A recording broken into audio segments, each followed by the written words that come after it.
Thank you, Evan, and welcome to all of you. Thank you for joining us for today's Kindergarten Matters webinar. This is the third session in our Kindergarten Matters webinar series, where we aim to highlight the importance of the kindergarten year as a pivotal point in children's educational journeys. Within this series, we've worked to uplift some of the overlooked kindergarten populations, such as those with learning or other disabilities, and students who are bilingual or dual language learners. In today's session, we're excited to take a deep dive with our panelists to discuss the actual fabric of the kindergarten classroom in Starting Strong, Developing Foundational Life Skills in Kindergarten.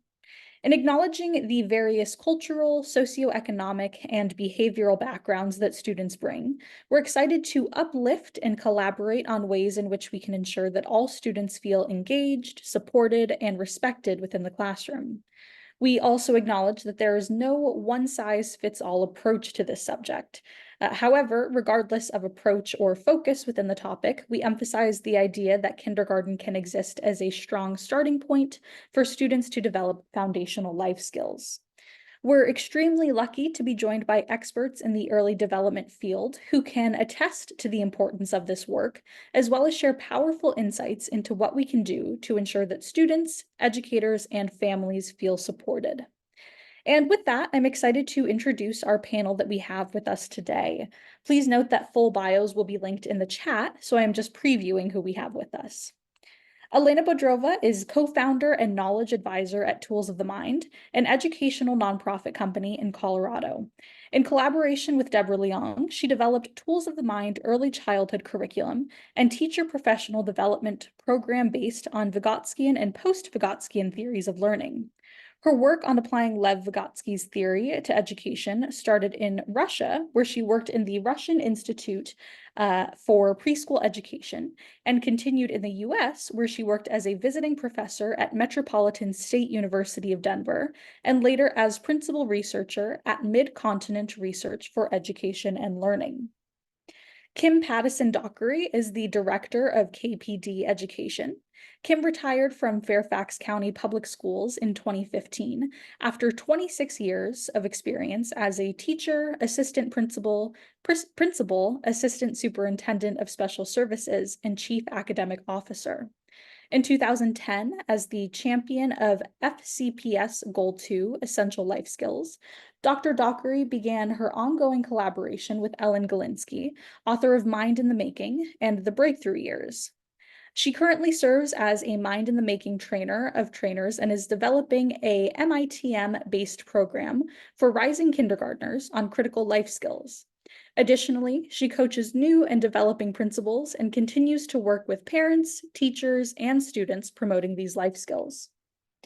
Erin Helgren joined the Children's Institute in November 2015, bringing nearly 25 years of experience and knowledge working with young children and families. She has expertise in a wide range of programming, including home visiting, early childhood classrooms, parenting education, and play-to-learn groups. Before joining Children's Institute, Helgren worked as the North Douglas County Family Relief Nursery Program Director. In this position, she built programming around the unique needs of rural isolated families. These experiences have given Helgren a deeper understanding and insight into the needs of rural communities. And Elias Samuel is currently president and CEO at Castle, spearheading initiatives alongside other educators, researchers, and policy leaders to expand social and emotional learning nationwide and serving as a leading voice for children's education. Dr. Samuel is a bilingual executive leader with expertise from early childhood through higher education. She previously served as Deputy Assistant Secretary, Local, State, and National Engagement at the U.S. Department of Education, as a Senior Fellow at the Center of the Developing Child at Harvard University, and former Executive Vice President of Government Affairs and Partnerships at NWEA. Prior to NWEA, Dr. Samuel was the Director of Education at the National Governors Association. And our moderator for today's conversation is Carly Roberts. Carly is Associate Program Director of Out of School Learning and manages the Foundation's Out of School Portfolios, Early Impact and Inspired Minds, which focus on the areas of early childhood and informal STEM education, respectively. Prior to joining the foundation in 2014, Carly worked in education throughout her career and in her graduate studies, with experience spanning direct service, research, and policy. She coordinated comprehensive services for children and families in Washington, D.C., and later held consultative roles for school districts, Head Start Research, Robin Hood Foundation, and the Newark Trust for Education. And with that, we look forward to engaging and learning from all of you. I am now excited to turn it over to Carly to get the conversation started. Thanks so much, Sierra, and good afternoon, everyone. Thank you so much for joining us. As Sierra shared, I lead our early childhood grant making here at Overdeck Family Foundation, where our goal is increasing the likelihood that all children experience supportive early learning environments that ensure that they enter kindergarten ready to thrive and that they achieve early school success. So I'm delighted to be here with you today to discuss a topic that is not only close to my heart as the mother of a kindergartner myself, but also crucial for the well-being and success of our kindergartners nationwide in foundational life skills. Kindergarten marks a pivotal moment in a child's life, as many are taking their first steps into the world of formal education. It's the nurturing environment that helps kids build the skills that will help them interact with their peers, form their social identities, manage their feelings, and learn how to learn in a classroom setting. As we navigate the post-pandemic landscape, the social and emotional needs of our youngest learners have become more salient than ever.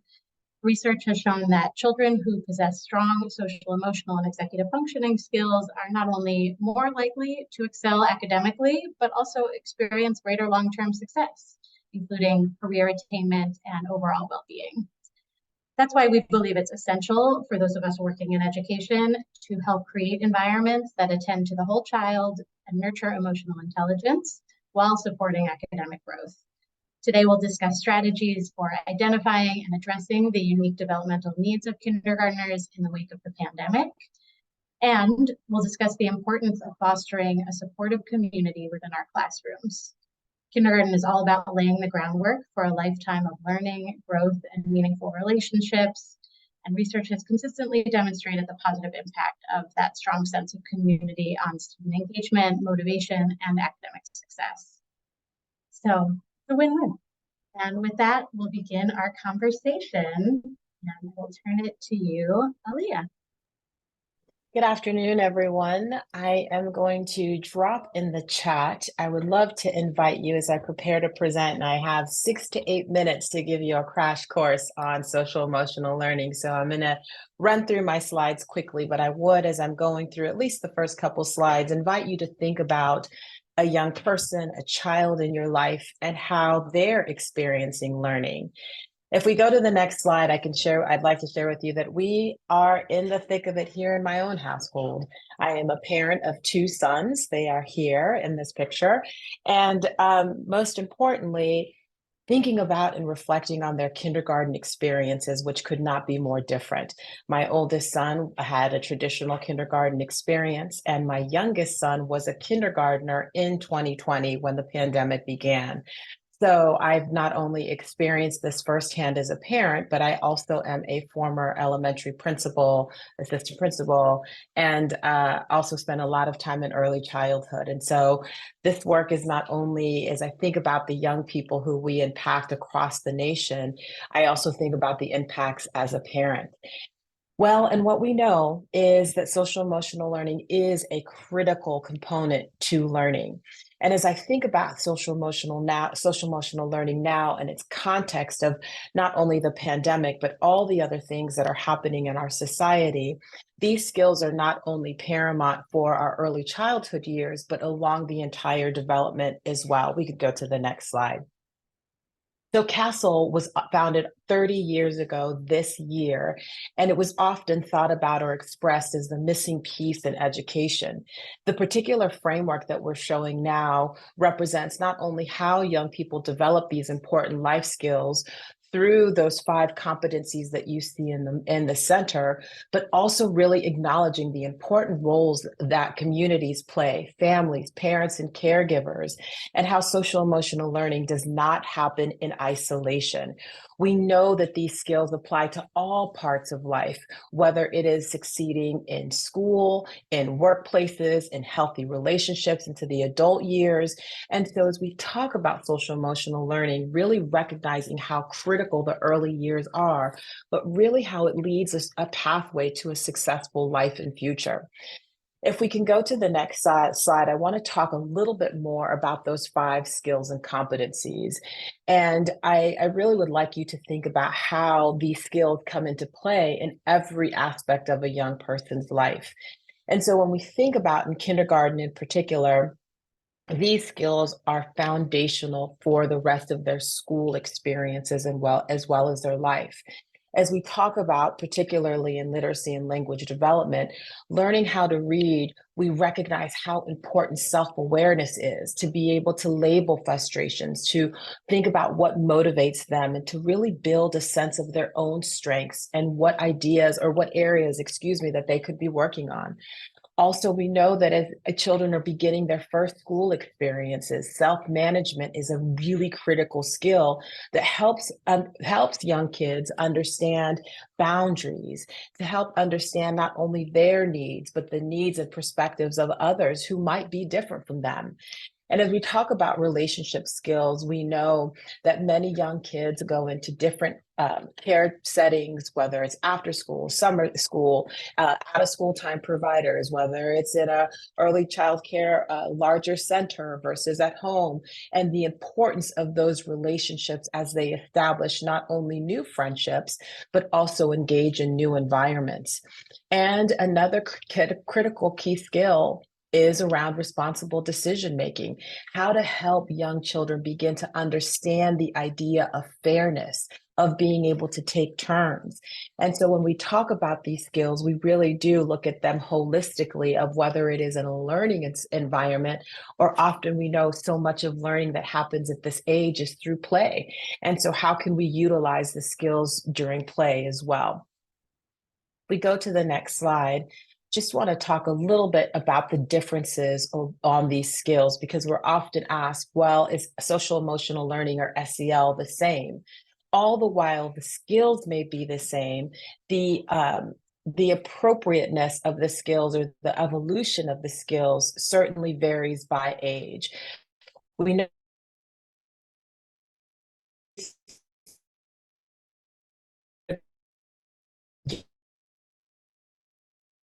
a lot of the social and emotional skills. It's working on talking about their feelings and thoughts, being able to help them develop their ability to manage their emotion and focus their attention, also to better understand other people's feelings and developmental friendships. When we start talking about first through fifth grade, those earlier elementary years, they're not now starting to take a deeper look into who they are and have a clearer sense of identity, and starting to think about what their future goals may be. Also, the friendship development is starting to become stronger and really work through more challenges independently, especially as they continue to develop their problem-solving strategies.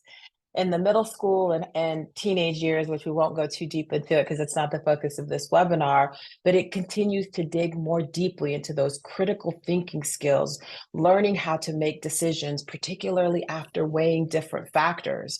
So all the while the competencies may be the same, they certainly look different across the developmental continuum. Another really key point to note is that, and we're seeing more and more of it now, that social emotional learning is not only important for our young people across the developmental continuum, but also for adults as well. If we can go to the next slide. There has been research and data point after data point that has come out talking about how educators, childcare providers are really feeling the significant levels of stress, and how that stress impacts their ability to not only perform in their day-to-day lives, but their interaction with children as well. And so we know that really considering not only the impacts of social emotional learning for kids, but looking at those caregivers and providers as well, it is critical to the success. We know that some of these benefits of SEL or adults that have these strong SEL skills or competence, they not only are able to teach more effectively, but they have stronger relationships, not only with their students, but the parents as well. And they're able to maintain those relationships over time. They also have higher levels of patience and empathy and can encourage those healthy communication skills, not only encourage them, but model them as well by creating those safe environments. So when we talk about the benefits of social emotional learning, it really does scan the entire developmental continuum. If we could go to the next slide. When we talk about social emotional learning and where it happens, it's not just isolated to a school or a classroom. We really want to emphasize that social emotional learning happens anywhere and everywhere where there are people, whether it is classrooms, the schools. We know the critical role that parents and families play, as well as the broader community as well. So continuing to build those partnerships between schools, families, communities, providers, in order to have strong, competent adults with social emotional learning skills that can model and teach these skills to our younger children is really of critical importance. We know in the classroom, that's where you'll see explicit instruction of SEL using evidence-based programs. When you get into the larger center or school, that's where you have more opportunity for student voice. It's where you really see the emphasis of all the adults in that building modeling and practicing their own SEL skills. And of course, with families working in close partnership to be able to create those opportunities for kids to practice these skills outside of the traditional education settings. So most recently, we had an opportunity to have little Cordelia, who just turned 7, join us on Capitol Hill to talk about what does social emotional learning mean and look like for her. Because of the length of the clip, we're only going to share a few moments, and then we'll drop the link in the chat if you're interested in learning more from Cordelia. But she truly took Capitol Hill by storm. So if we could just play a few moments. My name is Cordelia Dubois. I just turned 7 and I'm in first grade at Abbott Downing School in Concord, New Hampshire. Thanks for inviting me here tonight, Castle. I am loving my trip. Social emotional learning, or SEL, helps me stay calm and be happier. In kindergarten and first grade, we have SEL class every 6 days, just like gym and music. I like it and so do other kids. They taught me what I could do when I got mad at school or at home. One thing they teach us is to use the toolbar when you get mad. First, you pause and breathe. That means to take 3 slow, deep breaths. Then you rewind. That means to think about what happened and what made you feel that feeling. Last, you play. That means you make a good choice. Thank you. We can stop Another right thing we there. learned- Cordelia had a lot to say about what SEL looks like day to day for her, not only in the classroom, but how she practices those skills as well. And my last slide that I'd like to My leave name you is with is Cordelia. all the while, this conversation around social emotional learning is critical within the US context. There has been a global priority in social emotional learning. Within the last, just in my tenure at Castle, we've received over 100 requests for international support on the implementation of social emotional learning. We're seeing country after country implement mandates or requirements to include SEL countrywide. Most recently, in the last 2 weeks, Brazil and Colombia both issued countrywide mandates to not only include SEL into the day-to-day practices at school, but to ensure that every single school, regardless of developmental age, has SEL embedded into the programming. And so there will be a report that's going to be released in a couple of weeks by OECD. And I just thought it was timely to end my slide or transition to the next speaker, this slide that really talks about the importance of social emotional learning now.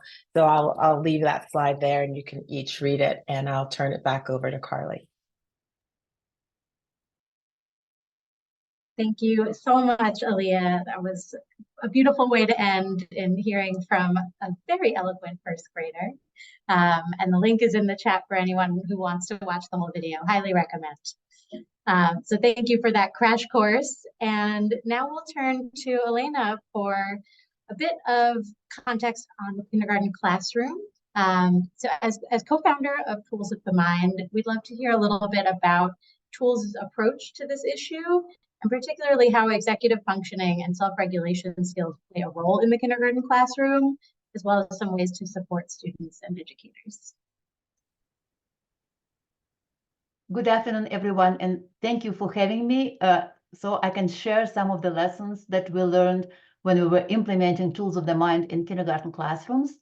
And on the next slide, you will be reminded why we're focusing on self-regulation. And there were multiple studies, and the sad thing is that what was right more than a decade ago, more than 2 decades ago, now 2.5 decades ago, it's still unfortunately true today when kindergarten teachers list self-regulation problems at the top list of their concerns.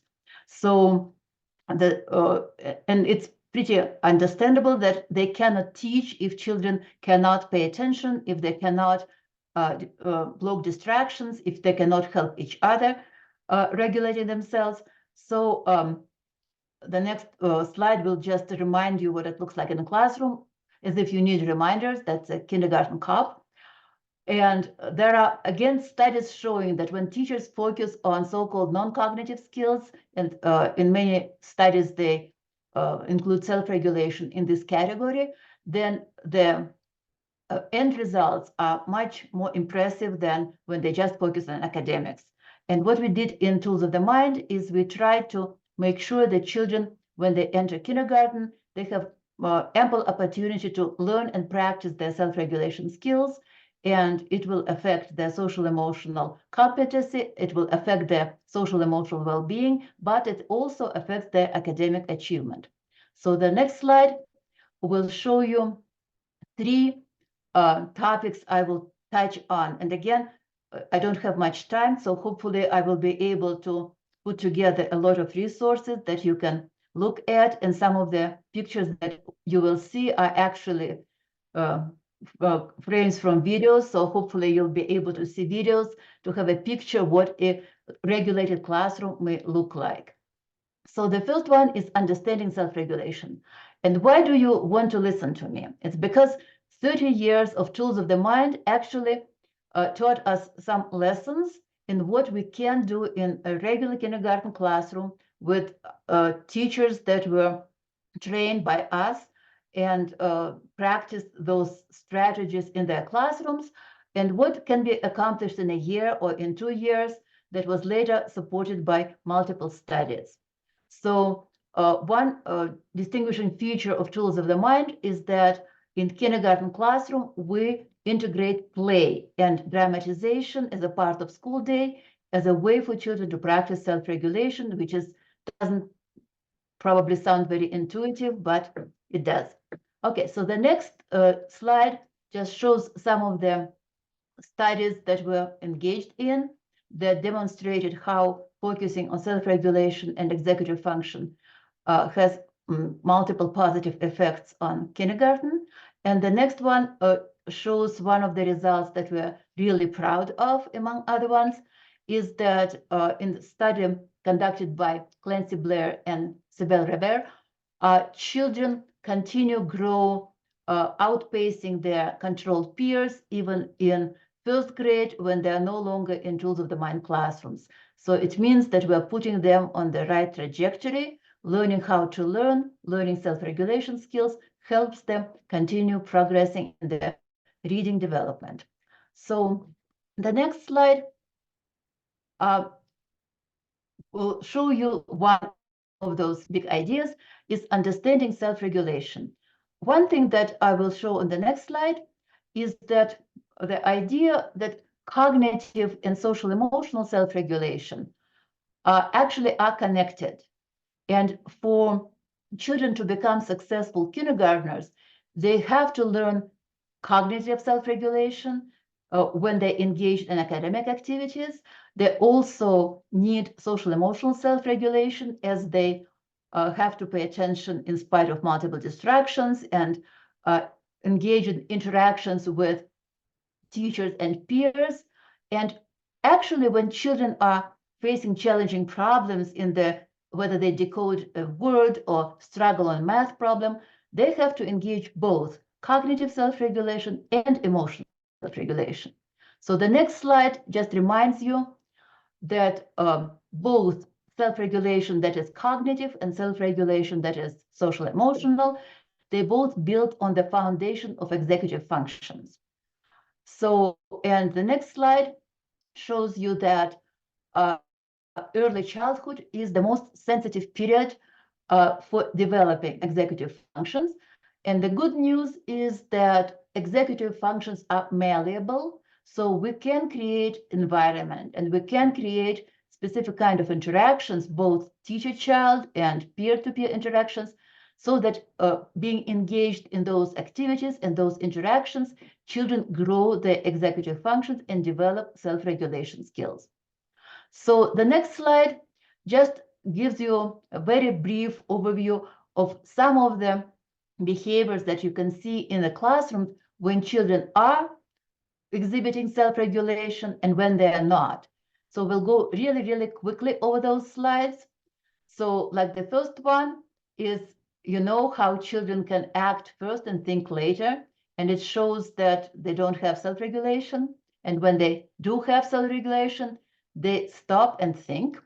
So the next one is also just classroom routines such as transitions, right? So it's very hard to have a classroom that is actually running very smoothly. If children struggle with every single transition and they cannot stop doing one thing and engage in the next activity, children with self-regulation actually engage in a variety of activities much easier. The next one shows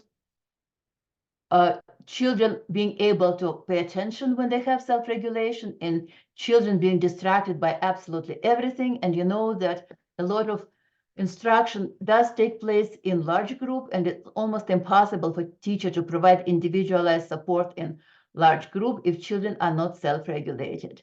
So the next one is an example that I already told you about. When children are engaged in solving a problem, they have to apply their self-regulation skills so they can persist on challenging tasks and not give up, or show what Angela Duckworth calls grit or perseverance. That's also a part of self-regulation. So the next one is also that affects ability for children to engage in paired activity or individual activity, being able to do things without constant teacher supervision. And that's something that I will talk about just a little bit more, because again, it's not very intuitive. So what are some of the things that we learned implementing tools of the mind in kindergarten classroom? Well, we learn to think about children as not children who have problems, or behaviors, and the children that need punishment or reinforcement or all other things that teachers used to deal with problem children in the past. But rather think of those children as self-regulation novices, or the ones who haven't developed self-regulation and need multiple scaffolding, peer scaffolding, teacher scaffolding, or even scaffolding by the environment in order to develop self-regulation. Another thing that we learned is that sometimes what we think as self-regulation in reality is teacher regulation. And while it's an important part of the kindergarten classroom, it may not be sufficient for children to really practice self-regulation skills. Yet another thing we learned is how important are peers in helping each other develop self-regulation. And we started using such a concept as other regulation. So children learn self-regulation when they regulate each other. Also, one thing that we already knew was true, but we just have more support for this statement, is play is actually a school for self-regulation. It's not simply fun, but it's also a way for children to develop self-regulation. And finally, what it takes to have a regulated classroom. Okay, so the next slide, and again, you'll get all the slides in the email, so I'll just go really briefly. Adult regulation, or whether it is teacher regulation or parent regulation, is not the same as self-regulation. So it's very important to distinguish between these two and know when children are regulated just because they do something only in your presence, or when children are regulated when you are no longer present. So the next slide shows the path of self-regulation that is based on Vygotsky theory. And again, I will provide some resources supporting this statement. The children start learning self-regulation by being regulated by others and regulating other people. Most of the time, we talk about peers. So the next slide just gives you an example of play, or in kindergarten, we call it dramatization. It's literacy-based play. And we are expecting the chapter in a book published by NAUIC. The book is Developmentally Appropriate Practices focusing on kindergarten. So we will be describing some of the kindergarten strategies there, but also in the summer issue of Young Children, there would be a specific paper specifically focusing on dramatization. So you'll get more guidance in those papers. So the next one is self-regulation tipping point. Is you cannot expect absolutely every single child to be self-regulated, but there are some ideas what it means to have a regulated classroom when children scaffold each other, and even if some occurrences of unregulated behavior happen, this doesn't spread any further. So the next big idea is the children have to practice self-regulation throughout the day. And we learned it the hard way. When we only had part of the day when children learned about self-regulation, they were not always able to apply these newly learned skills throughout the day. And it's because they're little. They don't have the ability to transfer their knowledge from one context to another. That's why we had to basically build self-regulation into all of the activities that children have in kindergarten. So in academic activities are designed so children can constantly either self-regulate, like checking, am I done, am I not done, or checking each other's work. So the next one,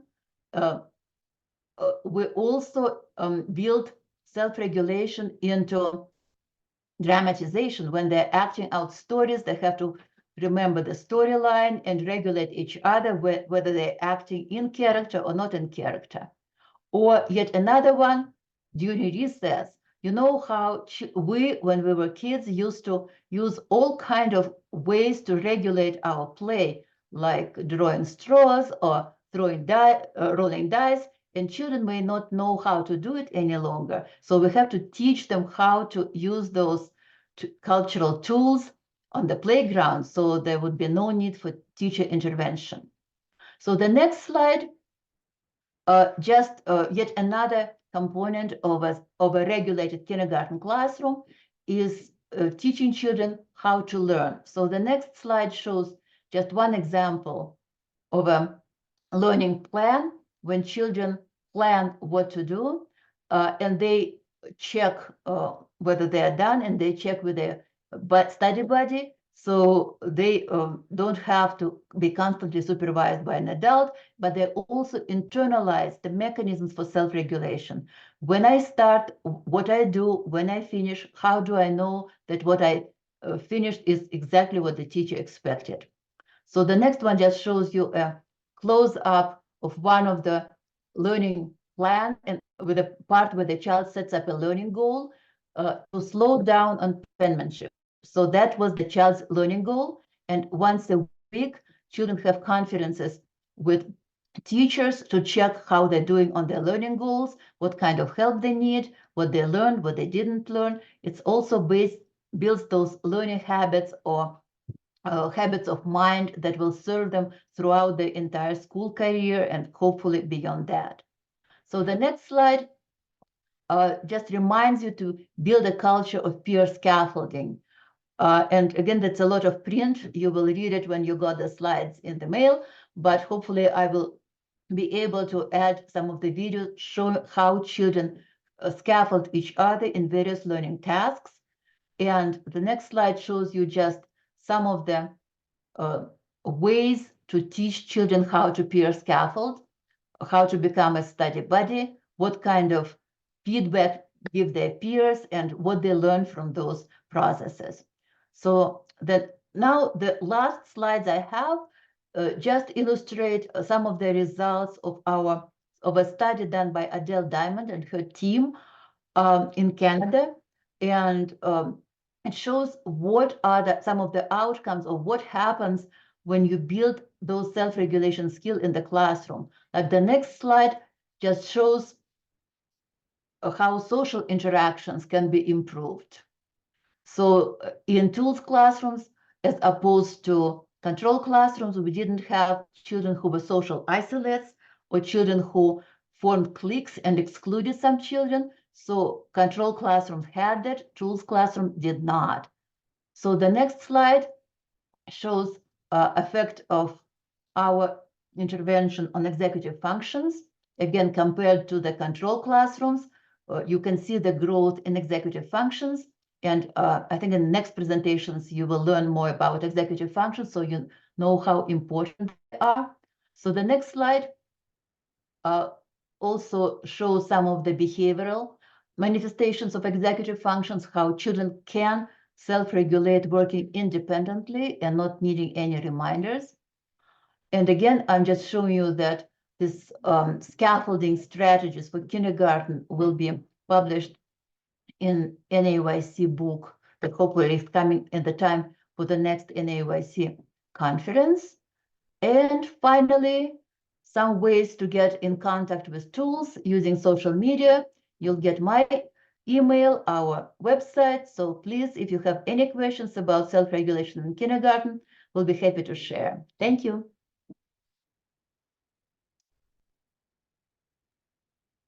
Kim? Thanks so much, Elena.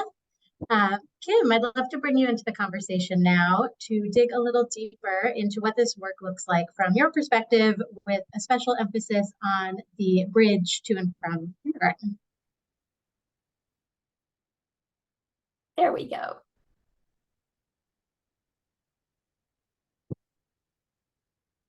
Hi. So I am talking to you after wonderful background in the social emotional and the tools of the mind. And some of my slides are putting those things together, but also in a different language. And my perspective is also as a practitioner in thinking about systems.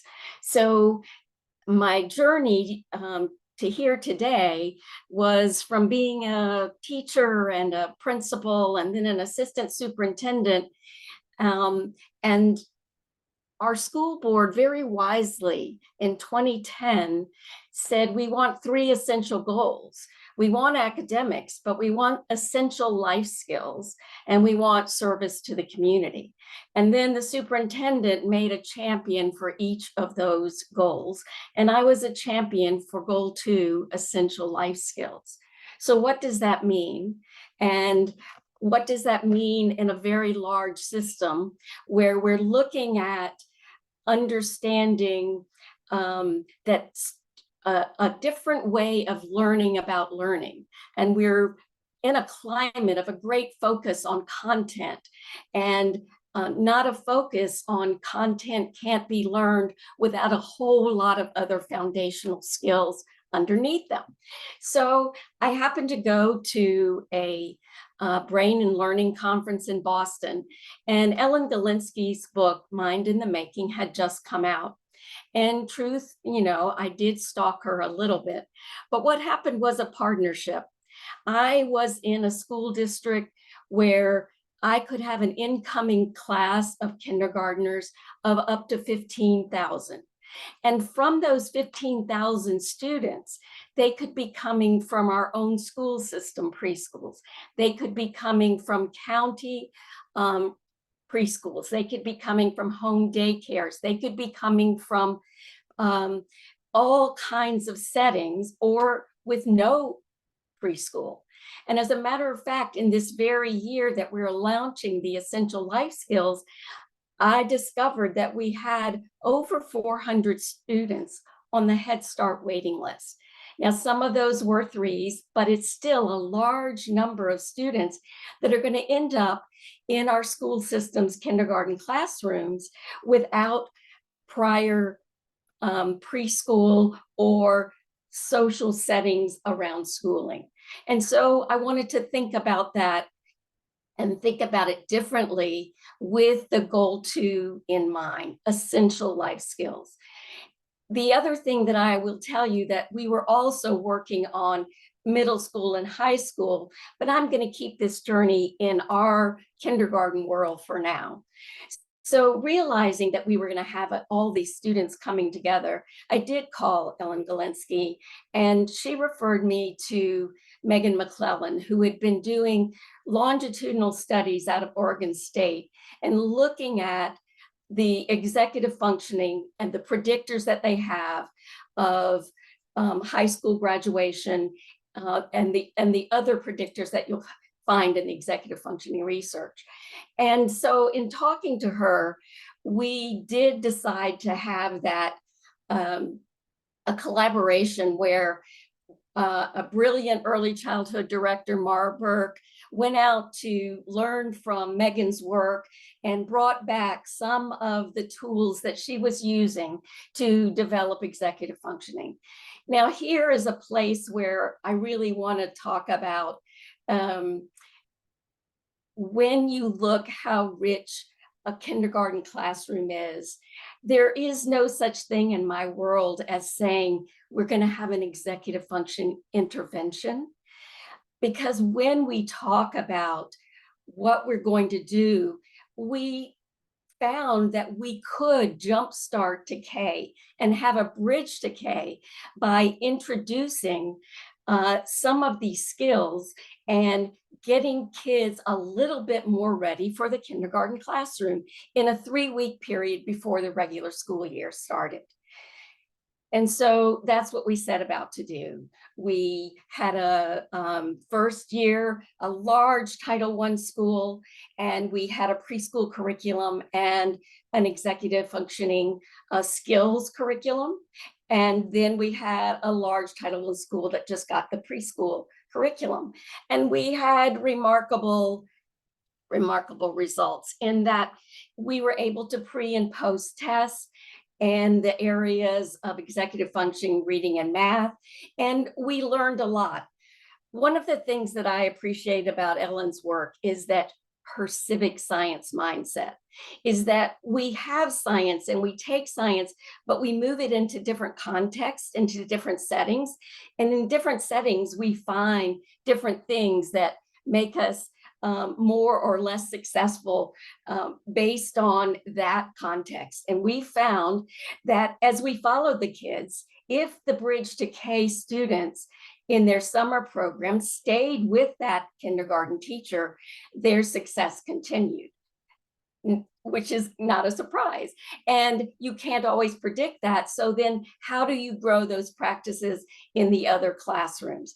So it was always a constant learning and retweaking. And one of the things that happened within the pandemic was coming out of that, the school system developed their own Bridge to K, Bridge to First Grade program because these skills had really disappeared.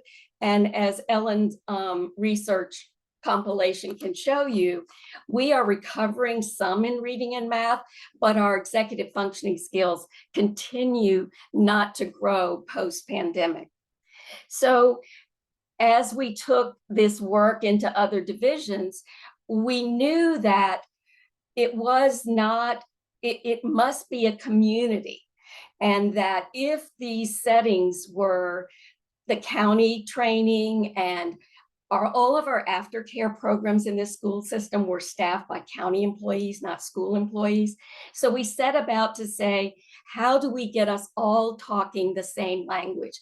Is our very large school community also our community where we can use this language, whether we are in a daycare home, whether we are in after-school care? And all of the principals would quickly see that they needed this to run through their grade levels and to not be just a bridge to K, but these skills had to be promoted and supported throughout the child's school life. That brings us to where we are today with some of this work, and we're at a place where when you know more, you do more, or you do better. When you know better, you do better. And so we're looking at, what did we learn during that section? And what did we learn with these interventions? And if we know this, one of the things that was mentioned before is the state of mind of our teachers and parents post-pandemic. And we know that some of the modules that we created around executive functioning in Mind in the Making early, we need to tweak or change. We need bite-sized modules. I often say with professional development, you need a number of on-ramps for people, because what will allow one person to think about it in a way that makes sense to them is a different ramp for others. So in looking at how do we make these skills so that we're operating as a community, that you hear this language with parenting, and you hear this language as teachers and professionals, and that we're focused on these skills. And as Ellen's newest book, The Breakthrough Years, shows, that period of adolescence is another hugely important place where there's still this malleability of developing these executive functioning skills that start very early, but must be spiral throughout the K-21 years, as you might say. So our work now is to look at what happened, what are the pieces that have resonated, how do we change this and make it accessible to people post-pandemic who have different, I was just looking at an article today about the administrative tasks that are on teachers and what amount of time that they can spend. And so how do we help people look at, what is my job as I think of it, and where do I put these critical skills? One elementary school that I was working with said, I need all of my resource teachers, the math, the music, the art, the PE, I need all of them to get this training, because there's so many places with transitions and in their teaching that we can have a whole school language that supports these skills. So that's where we are in thinking about, if these are foundational skills, and we know from our previous speakers that yes, it's in the kindergarten classes, but also it is in these birth to 21 that we have to support these foundational skills.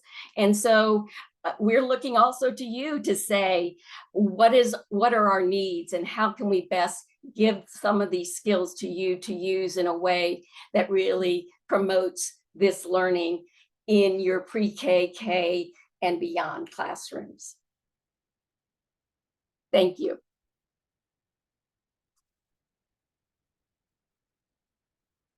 Thank you so much, Kim.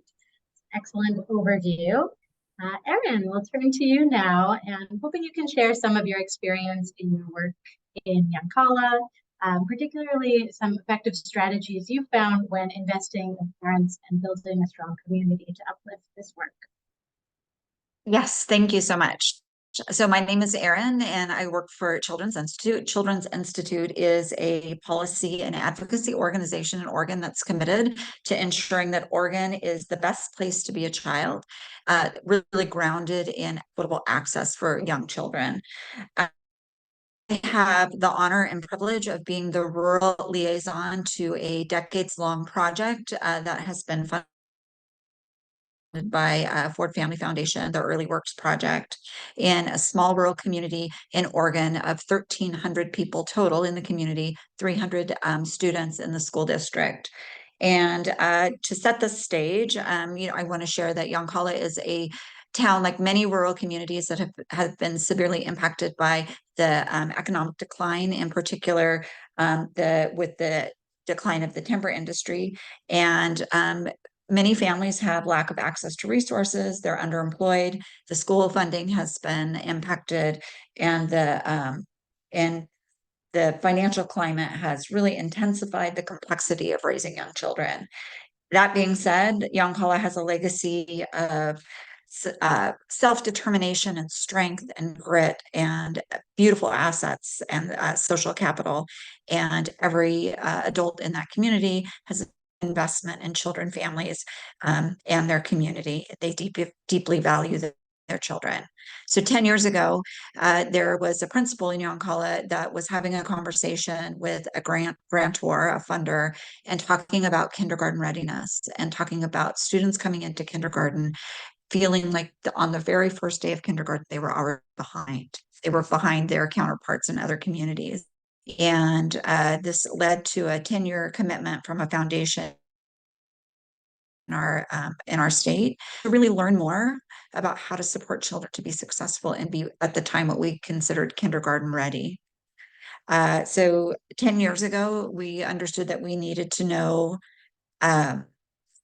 more about our community. And what we learned about our community through surveys and through conversation is that most of our incoming kindergartners had a lack of opportunity to build social emotional skills or self-regulation skills with other kids their own age. In fact, most kids didn't have interaction with other kids until their very first day of kindergarten. And we learned also that families had negative relationships with the school district at the time. And so we knew 10 years ago that we would need to first repair our relationship with families and recommit to partnering with families. And then also that it was important to really think deeply about how we were going to provide opportunities for kids to grow and learn prior to entering into the kindergarten building. So some of the things that we have done is we have pre-K and kindergarten parent engagement events and activities that were really focused on connection and well-being, that we hosted parenting education classes that were standing room only, that were focused on building strong social emotional skills, and it was aligned with conscious discipline, that we evidence-based parenting education that was really focused on dual generation learning. So not only were we training parents about, better strategies for their kids, they were also learning their own communication strategies. And then we really embraced parent-led family and community events, including free fun things to do with kids. Systems-wise, we focused on school leadership and staff commitment to parents as partners and families collaborating on social emotional learning curricula and the adoption for the upper elementary school. And as you can tell by the slide, this led to increased number of parents that reported that they felt like they are providing SEL learning at home, and increased numbers of parents that felt like school was welcoming, which in turn impacted our kindergarten kids coming in. At the next slide.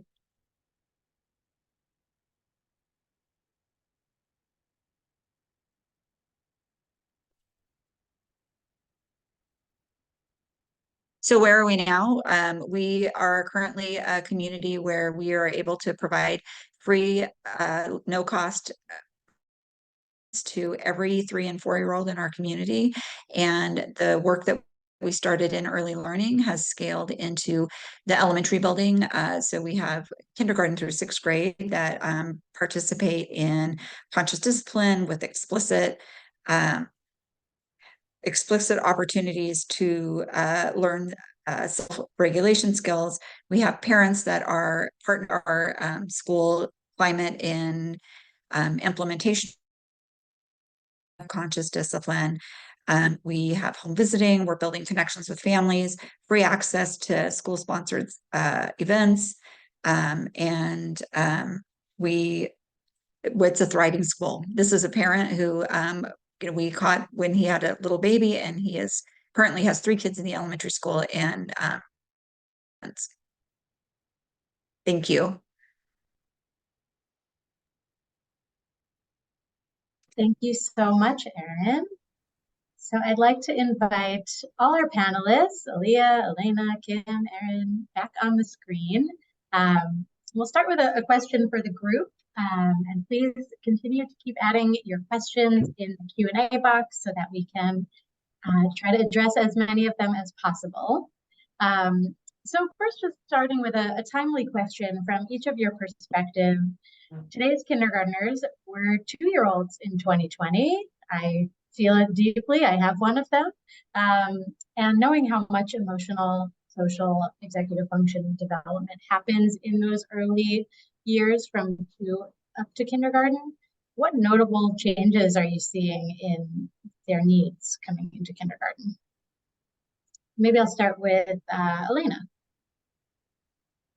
Well, definitely we see the changes in today's kindergartners compared to what we had in the past, but I think we were ready for that because we heard about self-regulation problems early, so we were ready to provide even more support on self-regulation. So the challenge we're facing is that in addition to self-regulation problems, we keep hearing about learning loss. But by learning loss, many people only mean academic loss. And it's really a tough battle to explain that working on self-regulation and investing in self-regulation early in the year will pay back dividends with academic growth later on. So we keep telling administrators that we have to spend even more time supporting self-regulation and not jump into loading children with more academics early on in the year. So it was hard before, it's even harder now. I'd love to pick up on that very point that Elena made. Oftentimes, as you can imagine, I'm asked to speak a lot on this topic. And when I'm talking to particularly policymakers, I really am trying to emphasize that, yes, it is important to talk about the instructional loss that happened, but we have to be talking about the relationship loss at the same time. And we're not going to be able to academic our way out of this. We're not going to be able to social emotional learning or executive function or our way out. We really need to be integrating the two, and we can't have one at the expense of the other. So trying to bifurcate them is only going to exacerbate the issues. We really need to be thinking about integration.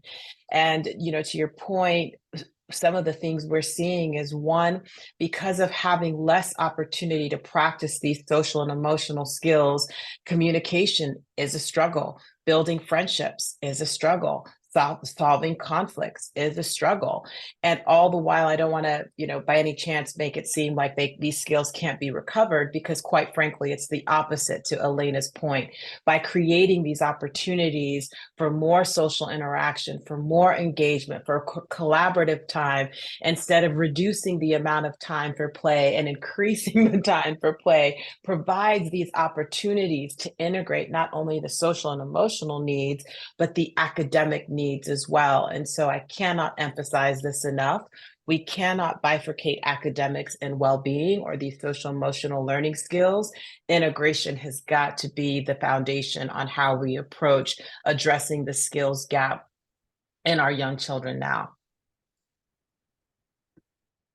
I would say, I'll join in here, that coaching new and developing principals it has been eye-opening, because if you can imagine becoming a principal in 2019, 2020, and 2021, and you know that Dr. Samuel, it's different than when you and I were a principal. They're seeing different behaviors, but they're also seeing, if this was your first child and they were 3 and 4 in 2020, they don't have other things around them to look at that child, and they don't have other voices or community activities that help them see their child. And so their perception of their child and their skills is different than others' perception and their child. And it's a valid perception because it's theirs, but it's often, you know, out of sync. And so there is more difficulty communicating with parents around these.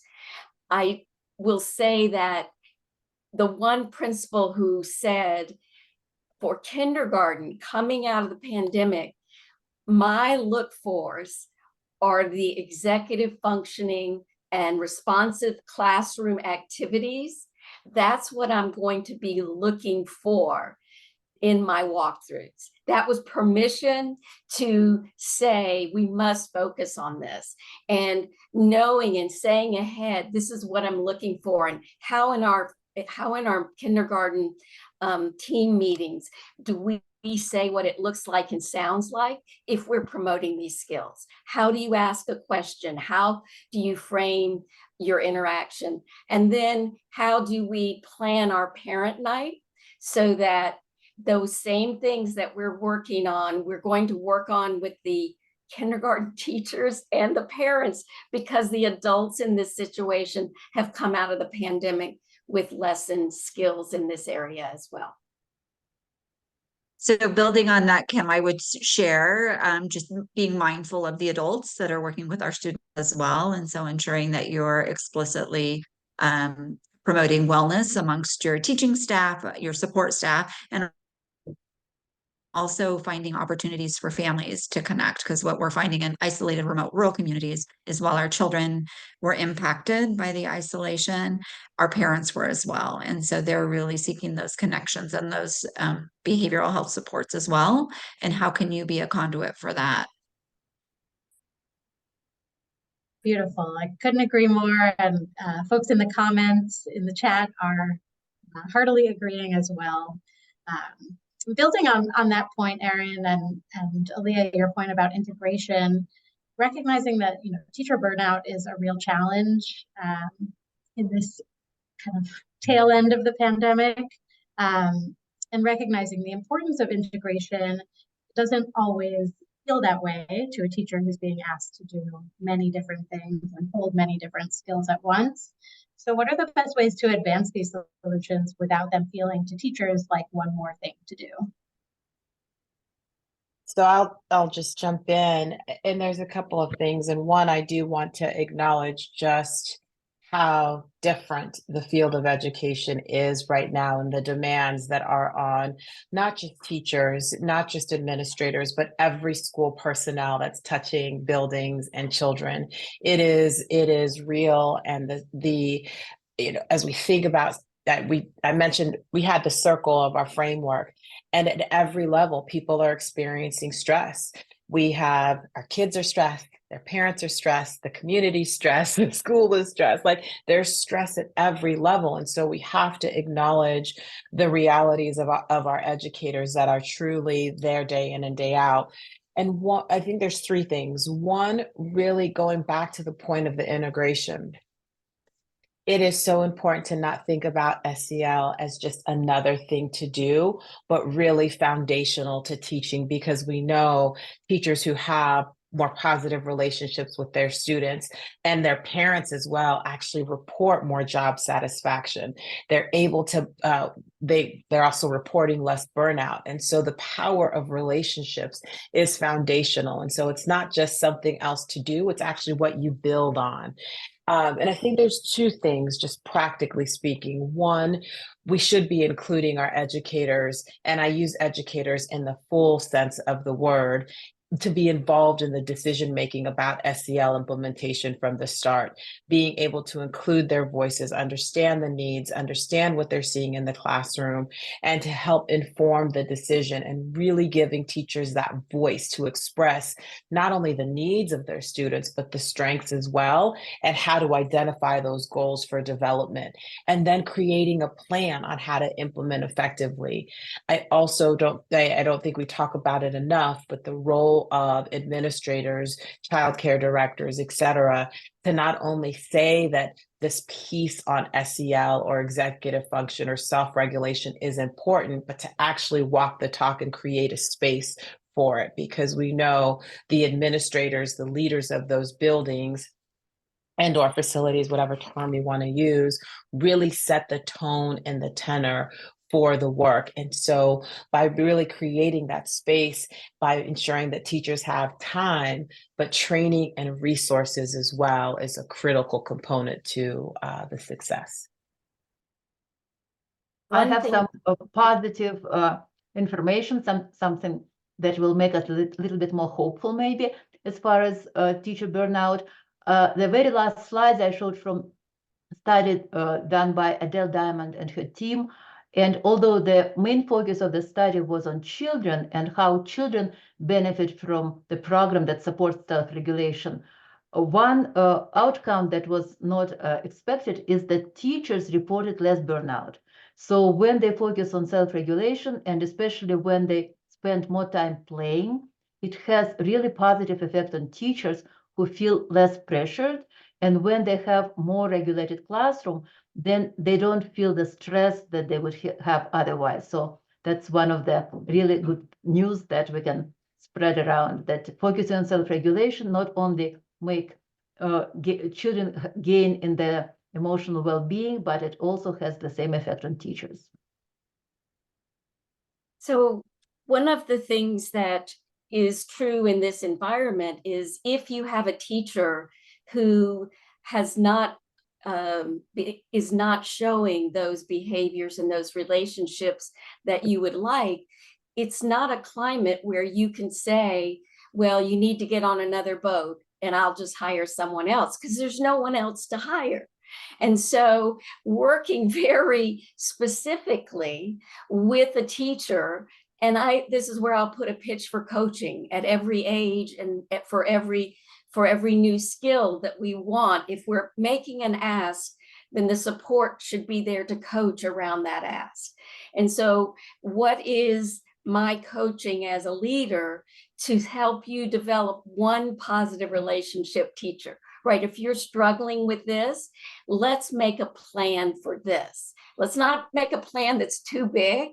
Let's make a plan for this. And if we then can build on that, because we need to grow these folks and support them so that they stay within our educational systems as well. And doing that, we have to use these SEL skills and the executive functioning skills of our own to coach others through that same support that we would be doing in a kindergarten classroom peer-to-peer. So building on that, I've had the opportunity to step into an administrative leadership role in the community that I'm working in. And we, have these aspirations for the climate for our students. I think it's important that we're creating that same climate for our staff, and doing things like reflective supervision with staff and ensuring that you're embedding well within the day, and opportunities for gratitude and authentic connection for staff, I think goes a long way in building a culture that feels responsive to the needs of the complexity of education right now during these times. Well said. I think we're all in agreement enthusiastically on the need to support educators in more ways than one: coaching, funding, support. Moving to some of the other questions in the Q&A. There are some questions about tools of the mind, Elena, that maybe you can just answer for the group around the age ranges that the program is best suited for. Yes, we have program for preschool children that basically takes children from age 3 to age 5.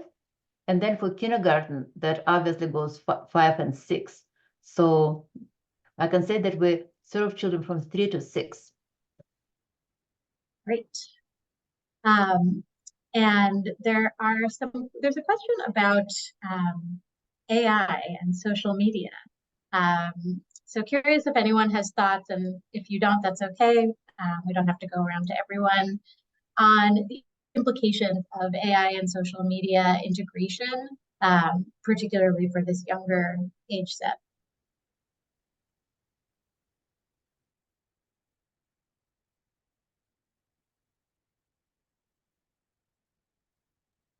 So I'll lean in. This AI piece, first, the reality is it's here to stay. And so trying to figure out how to navigate, there's a few things that Castle is doing. One, as a research-based organization, we actually have a research advisory council, which is comprised of about a dozen or so researchers from across the US that are looking at a myriad of different topics as we look at what questions do we have answered, and then what are the questions that we need to be answering in the future. And this piece around AI and technology is certainly right up there. So we're working closely with researchers who are really grappling with this topic. And as we think about it, it really funnels down to right now 2 components of the conversation, which we've been talking about a lot throughout the webinar. One, really emphasizing the integration of technology, or just the integration, and how are we thinking about the integration in technology, both at the classroom and at home.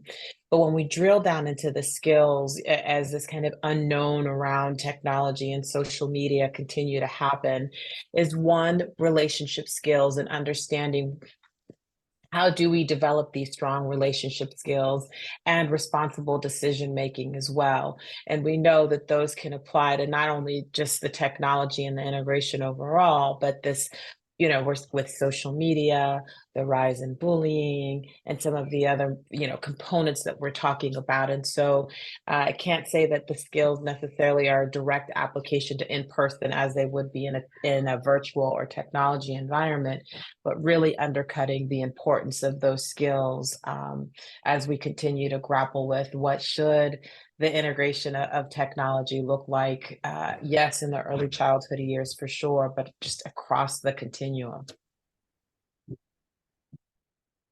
I would add to that, one of the things that Ellen did in the breakthrough years was ask teens these questions.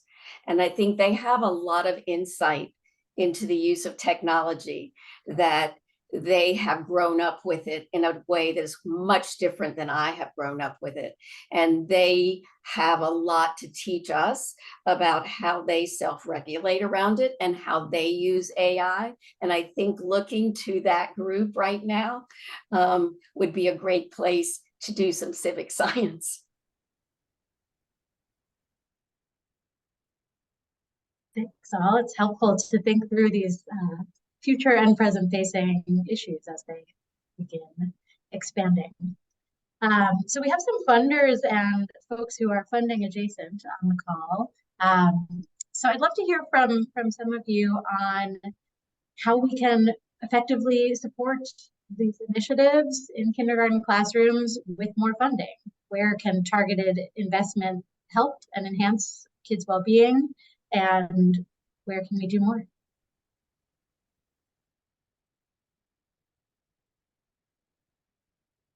I'm happy to jump in. I can't remember. I think, Kim, you mentioned the coaching in the last comment. And so one, teacher training is really critical. We know in order to have effective SEL implementation, but really implementation across any of the items that we're talking about, whether it's programmatic curriculum or social emotional learning, that the teacher training is critical.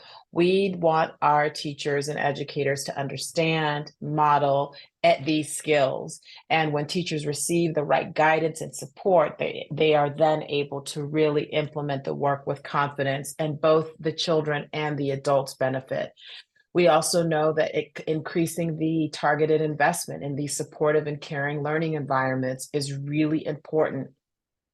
A couple of other things that just come to mind is one, ensuring that our kindergartners today have consistent opportunities and dedicated time in school to learn, practice, and reflect on these skills, which goes into the integration through academic content. So it's not only the opportunities to practice the skills in the organic environments in which kindergartners thrive and are in, but also thinking across overall the academic content. And it's an age-old thing. When I cut my teeth in early childhood, I left K-12 in 2009.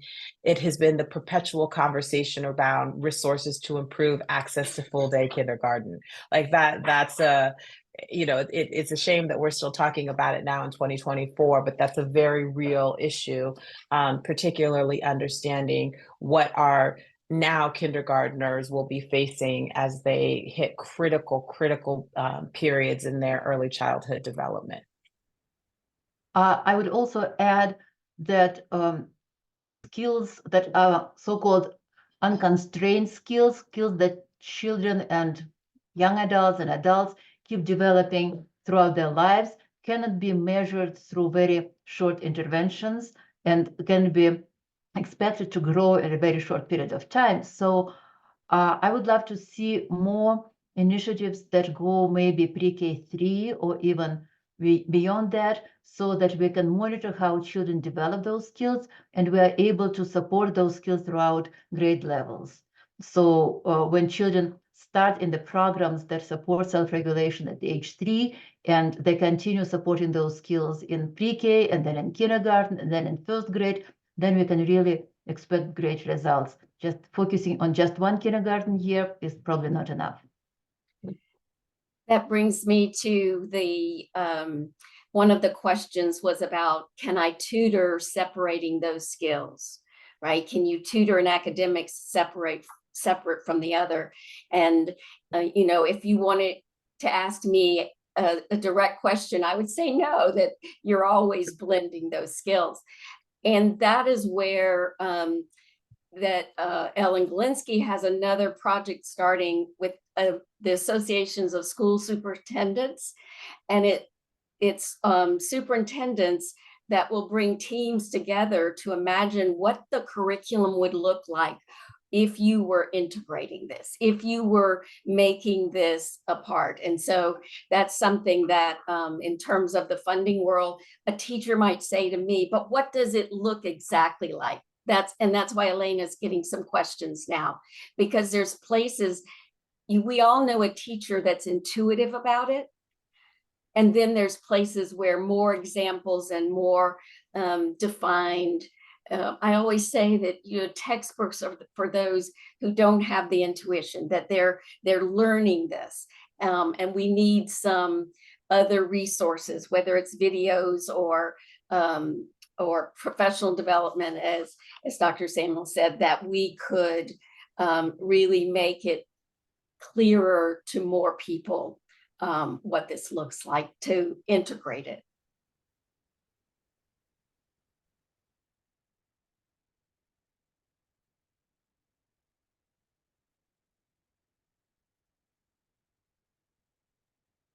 Thank you all, and please answer the poll that just popped up so that we can continue improving the content here.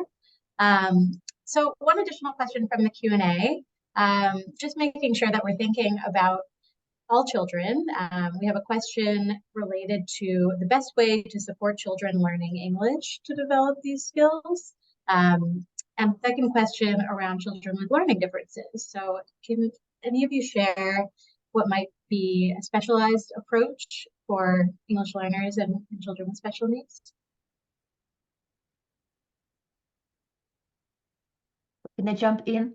So coming from the Gatsden perspective, it's really important not allow children to turn their problems or special needs into real disability.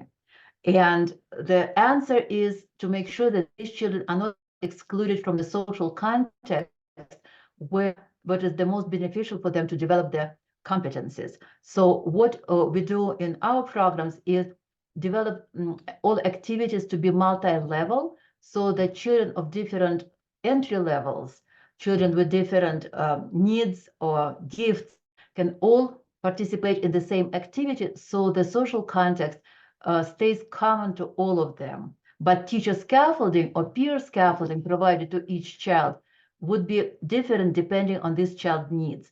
So keeping social context of all activities as much as possible common to all participants is really important for us, for both helping individual children and maintaining the sense of community that they develop in the classroom.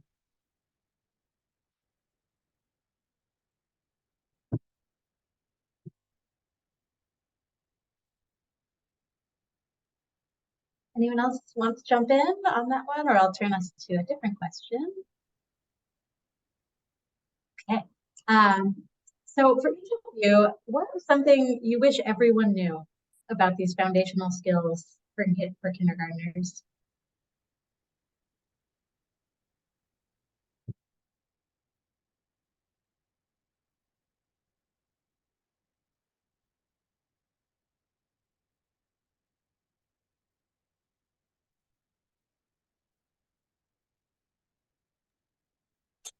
Well, I think I will be just repeating what we all were touching one way or another, is those foundational skills cannot be taught in isolation, but have to be taught and practiced in the context that is most meaningful for kindergartners. And that would be play, that would be activities that are academic but make sense for them, that are not isolated, and that also children have the individualized or group support that is best matching the level of the skills they developed at the point. So that's probably all I can say about that. I often speak to policymakers or parents who just really don't know what social emotional learning is, or to the point executive function, and they think, or they've said, oh, I don't really know what it is. Is it necessary in schools? And it's like that you can't remove this from any aspect of life, whether it's school or home. You see the parent in the grocery store who's trying to negotiate with their child to keep their hands to themselves. That's that's self-regulation. You ask any parent what they want for their kid, regardless of age, when they go into school, and they want them to make friends. They want them to be able to have friends and do well in school. Well, these skills are foundational to that. And so when we think about at the most basic level, what we want for young kids, they're all directly tied to these skills, which to me, I look at these skills as like they're the motherboard.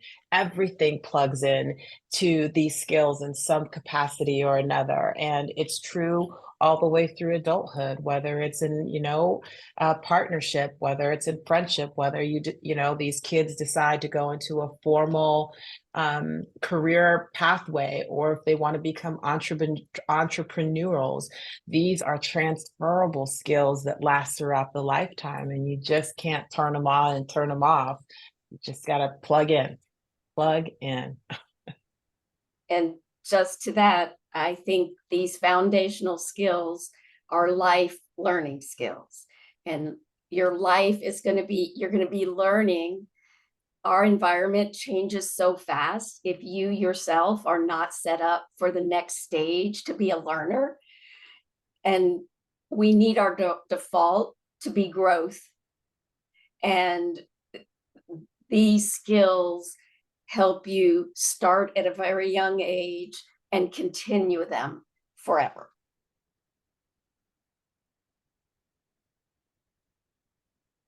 Beautifully said, everyone. Well, Aaliyah, Elena, Kim, Erin, thank you so much for sharing your insights and your wisdom with us. I think we all have a lot to take away with us, and turn it back to Sierra. Sounds good. And thank you, Carly, for moderating a great conversation. I think you did a great job pulling everyone in. I will say we do have a few minutes, and I figured I might be able to ask one more question before we wrap up. and you know, I feel like we could keep talking for hours, thankfully, because I feel like there's so much great information. But I'll just turn towards two questions that are in the Q&A box real quick. The first is comes from an anonymous attendee. It's how can we best share this information in states where SEL is in jeopardy? I know that's a heavy lift as we wrap up, but I figured if you had any parting thoughts that might be helpful, Yeah. I'll turn that to you all. Yep. I'll ask Scott, who's on our team. We actually, through our Leading with SEL Coalition, have a toolkit on how to talk about SEL, both for parents and those engaging with policymakers. So we will make sure we get that toolkit. And I also want to share that what we have seen in particularly the last 18 months is a steady decline in the negative, I don't know if you want to call it feedback or commentary around SEL. And we really started to see it coming out of last year's midterms, but there's just a real reality that one, making SEL political, it's not a winning issue because the need is so there. And the more that we start to see the data on whether it's chronic absenteeism, whether we're seeing classroom behavior and management, whether we're seeing teacher retention and burnout, we're seeing the thread. And so there is a steady decline. And I think we're going to continue to see some of that go away, particularly as the data comes out. So one, we'll get the messaging to everybody through this call so that you can see how we're talking about it. And just know that that's also a big part of the work that CASEL is doing as an organization right now, is engaging head on with this conversation around what is social emotional learning, addressing some of the misinformation. And to me, the beauty of it is there's such an increased interest in SEL that there will be increased scrutiny. So this is our chance to actually engage in dialogue, clarify some of the misinformation, and really get the information out into the field more broadly. And so we will make sure we get the messaging, because it is a very real issue in some states more than others.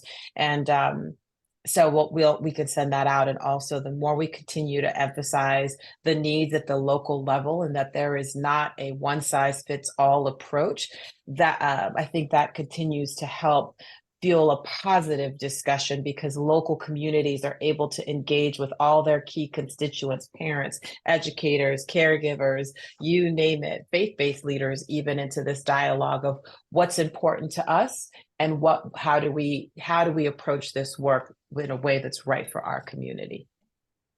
One of the things that I pile on is the community, and that community approach, that at the same time, I bought Ellen's book for every school board member, and she came and talked to them because we use different words, social, emotional, executive function, and we get it confused, and we needed to unpack how related these are. And also, it was the same time that the school system was doing Portrait of a Graduate. So having parents in a dialogue about what they wanted for their children as they left school, if they want that then we had to start this now. But they were in focus groups around the concept of essential life skills and the Portrait of a Graduate. So a community approach that is, you have to, in some communities, use certain words, and in other community use other words. And so understanding that context is very critical, and it's why we want to develop more tools that give an on-ramp to different populations.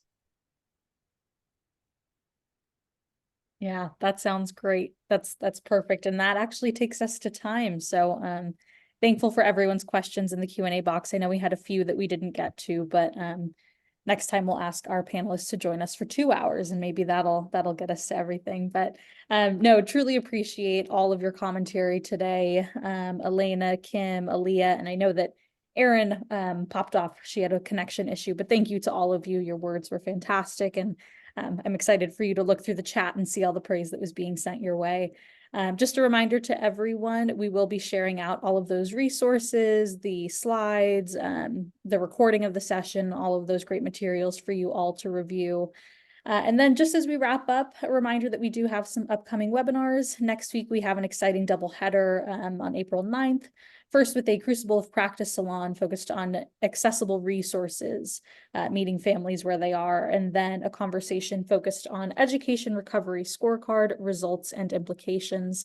And on the 16th, we have another exciting double header, first with a funder to funder conversation, followed by a big bets working conversation. Those links and information are posted in the chat, and we hope you'll make time to join us. But thank you again to our lovely panel, and Carly, thank you for moderating, and we hope to see you again soon. Thank you.